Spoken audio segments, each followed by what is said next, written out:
The effective refractory period, ERP, includes the absolute refractory period, ARP, and the first part of the relative refractory period, RRP. The RRP begins when the ARP ends and extends into the final portion of the ERP. The supernormal period, SNP, starts once the RRP ends. Absolute refractory period, ARP, during this phase, no new action potential can be generated, regardless of the strength of the stimulus. Relative refractory period, RRP, a stronger than normal stimulus can trigger an action potential.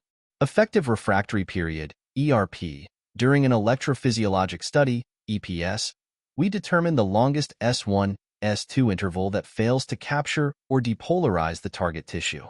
Supernormal period, SNP, during this phase, a weaker than normal stimulus can trigger an action potential.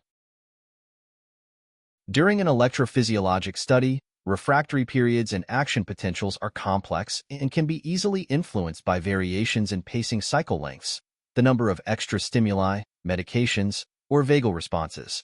When conducting a stimulation protocol, we aim to establish normal conduction times and refractory periods for the patient's heart.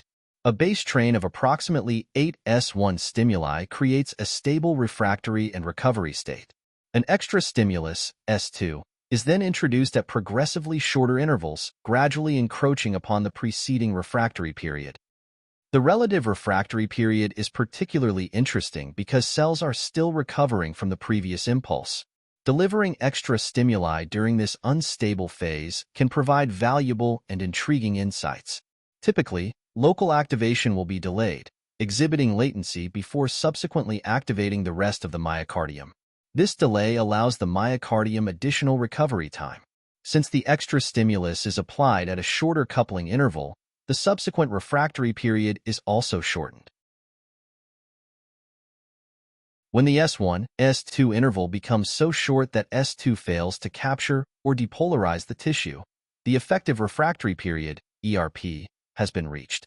Due to the relationship between heart rate and refractory period, where higher heart rates lead to shorter refractory periods, introducing multiple extra stimuli with progressively shorter coupling intervals may sometimes produce values below the initial ERP.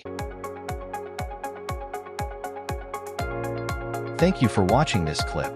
Follow EP Education for more.